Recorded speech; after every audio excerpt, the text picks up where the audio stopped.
者の鼓動、今ここに列をなす。天地明道の力を見るがいい。シンクロ召喚、我が魂レッドデーモンズドラゴン。ついに来たキング最強のエースレッドデーモンズドラゴン。 Hey everyone, Sev here. Today I'm here to go over my budget Red Dragon Archfiend deck profile. Let's say this deck has kind of crept up on being one of my favorites. I believe a Cali effect video convinced me to buy it through the structure deck, and I was like, you know what, this is pretty fun. And then once I started to learn a little bit more of the combos and actually got better at the deck, because at first I was like, man, this deck sucks. You know, you can't make Supernova, you can't make fucking King Calamity, you can't make none of the fucking crazy cards that are in this structure deck very easily. And so, but I got a better build, and I, learned the combos a little bit more, and this deck has grown on me quite a bit. I wouldn't say I'm a master at it yet, but, I still got lots of time to learn, and still, there's quite a few non-budgetary upgrades that you can make to this deck. So, let's get into the main deck. Starting off with the monsters, we have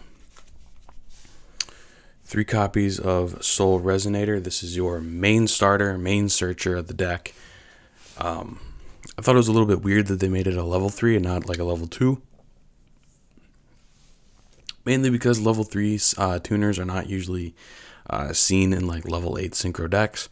And with Red Rising Dragon being such a easy utility into level 8 synchros, I figured that a level 3 is just kind of weird and kind of uncomfortable to put in a synchro deck, especially like Resonators.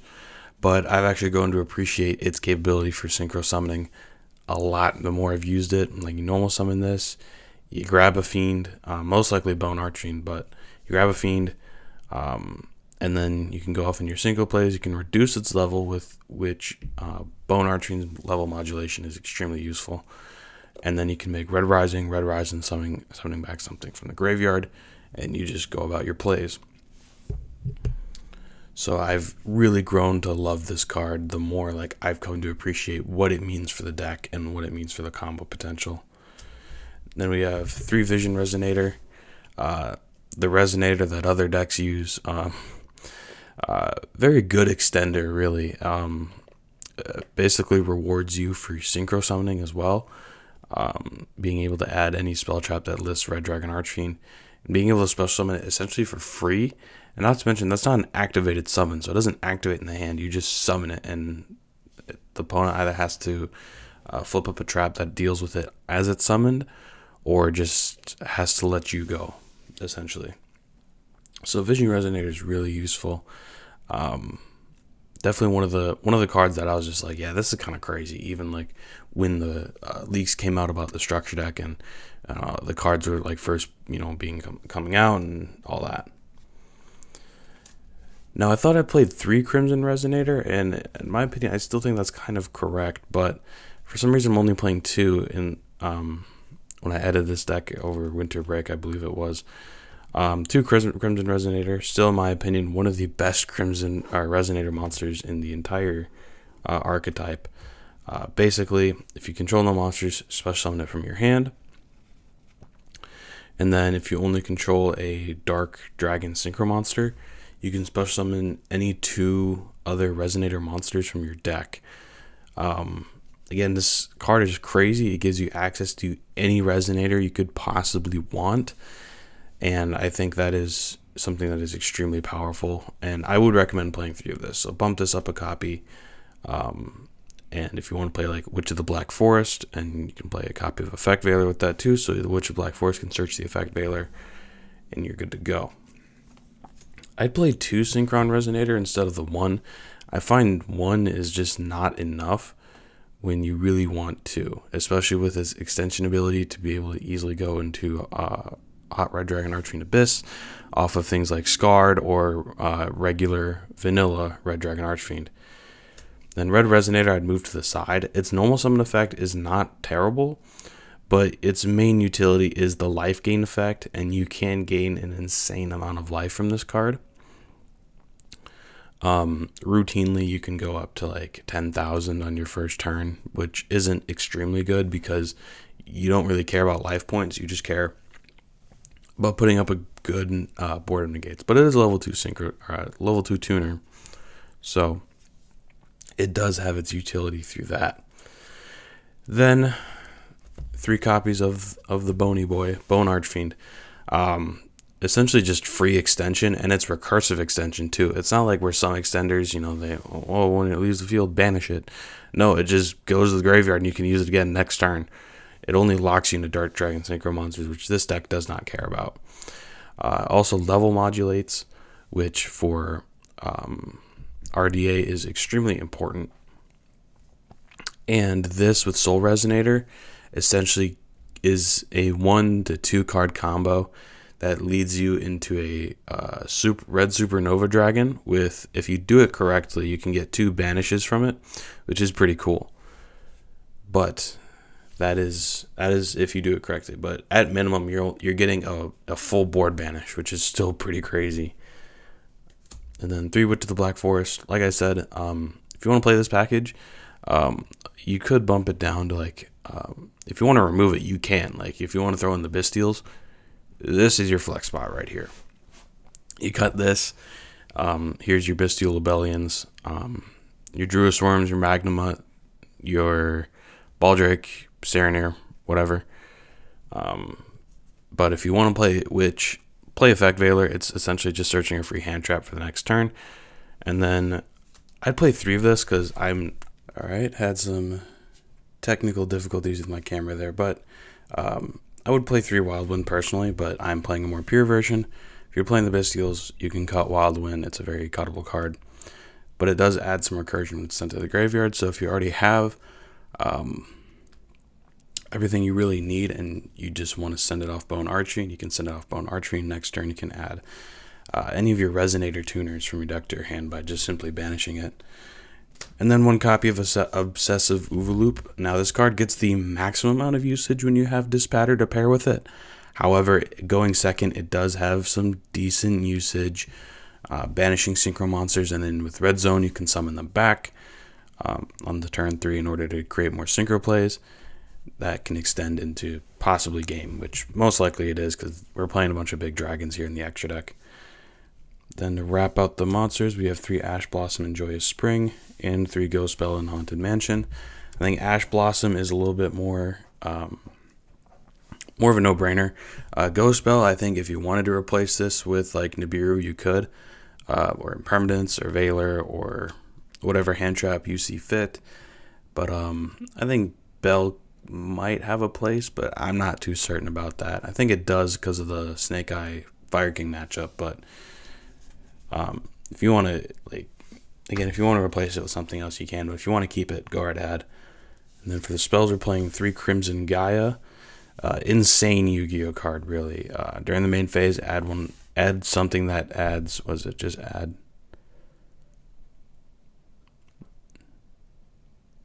Okay, what does that specifically say? Just add 1 card that mentions Red Dragon Archfiend. Just fuck it, really. And then if a card's destroyed, you can summon a Red Dragon Archfiend back. If Red Dragon Archfiend attacks, book your opponent's board.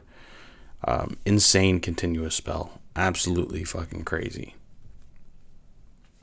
3 Resonator Command. Just another way to increase consistency, and plus you can play around things like Droll and Lockbird by doing this in the draw or standby phase. And you can get certain Resonators in the graveyard, like if you open Crimson but you want to see Soul, Resonator Command, discard Crimson, add Soul, you're good to go. And then 3 E-Call for Resonators, 3 Resonator Call. Literally 1 line of text, add 1 Resonator monster from deck to hand, not once per turn. And then 3 Triple Tactics Talent. We are playing in a semi-ignorant combo deck. Hand traps do hurt at some point, so Tactics Talent is here to lessen the blow or take away resources from our opponent if we just can't combo further. Then Called by the Grave, again, ignorant combo deck. Ash hurts sometimes, Bell hurts sometimes. Called by the Grave is here to prevent that, so that is its purpose. And then the singular red zone, really an amazing card, essentially like Dryden on legs, really. And plus it can summon back banished dragon synchro monsters. I almost said dragon synchros, but it summons back any synchro monster, which is pretty crazy. Now into the extra deck, playing 3 copies, of Red Rising Dragon, the ultimate middle ground dude of all time. Literally on summon, just summon back a Resonator for free, and that's not once per turn. So if you can summon multiple Red Risings, you can summon back multiple tuners and just go into more extensive synchro plays. And now we're playing 3 of the original man, the big man, Red Dragon Archfiend. Not extremely useful going first, mainly used as in conjunction with its retrain Scarred Red Dragon Archfiend. Basically, Scarred summons Red Dragon Archfiend when it's sent to the graveyard, and can do board breaker stuff when it's sent to the graveyard as synchro material. So like these two in tandem just get so much value from each other that it's kind of stupid to not play them. And then 1 copy of Scarlet Red Dragon Archfiend. Flex spot if you aren't worried about time, or you just have like better options for time, like Red Resonator. You can cut this and play something else. Not a whole lot of good Dark Dragon Synchro monsters other than like Dispatter that are pretty budget. I guess you could play Kui Belt, but I do not have a copy of Kui Belt right now, but I would recommend playing Kui Belt. And then we got 2 copies of Hot Red Dragon Archfiend Abyss. This is an Omni Negate. It was played for many years, summoned off of Agripane. There's a little bit where it was played in like Dragon Link, where you summon Rocket Synchron and synchroed it with the Chaotic Magical Dragon. But now it's played in the deck it was originally supposed to be played in, and it sees some use. I mean, it's pretty good Omni Negate, really. And then 1 Hot Red Dragon Archfiend Bane. You can summon this, get further tuner extenders, summon back a Red Dragon Archfiend from your graveyard. Really increase your board presence. Flex spot. Originally, I think I had like Groza or Vermilion Dragon Mech here, but for typing and attribute reasons, those cards needed to be cut. So I just decided to throw in a Hot Red Dragon Archfiend King Calamity. This card should be banned. It should not exist in the current TCG. It should not exist because it ices your opponent out of monster effects, and this deck cannot utilize that efficiently.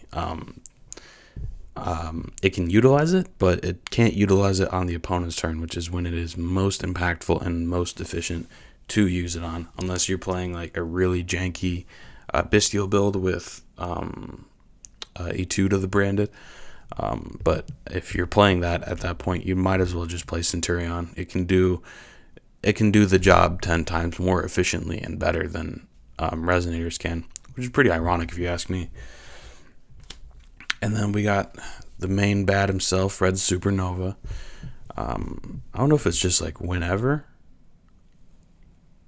Once return when your opponent's monster activates an effect, or an opponent's monster declares an attack, quick effect, banish this card, and then if it's banished by its own effect during the end phase? Next end phase after this card is banished by its own effect, switch summon this card. So like I said, with red in conjunction with Red Zone, this can get 2 banishes off the board, which is pretty crazy, and most decks can't really recover from 2 banishes on their first turn. So then you summon it back, and it's going to have like 7,000 attack because you're going to have like 5 tuners in graveyard. And then you'll most likely have more than enough follow-up to go and just run through your opponent completely. And then Void Ogre Dragon. It's a very good spell trap negate, though it is kind of antithetical to play hand traps with this, as it does require you to have no cards in hand in order to use its spell trap negate. But if you use your hand traps earlier, then you would need a spell trap negate, then it doesn't really conflict. But if you don't want to play Void Ogre, I wouldn't recommend it, but that is your prerogative. And then Phonon Pulse Dragon. Again, this is a flex spot. If you want to play something more useful like Dispatter, Kui Belt, something like that, go right ahead. Phonon Pulse is just kind of bad. bad in the worst way possible. I saw this in the, I think, Master Duel Synchro event, and I was like, hey, I have this card, and I was like, well, it's better than playing fucking Goaty from the Deep Beyond that I can't summon ever.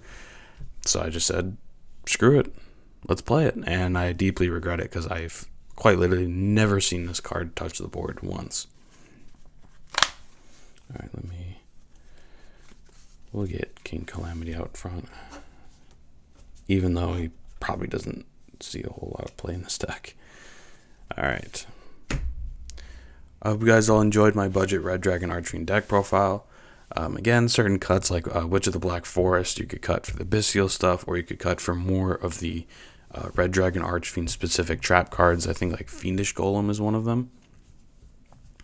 I wish Red Rain mentioned Red Dragon Archfiend. That would be crazy. If Red Rain mentioned Red Dragon Archfiend, play a copy of Red Rain. Red Rain is so stupid. But I hope you guys all enjoyed, and I'll see you guys in another video. Be good people.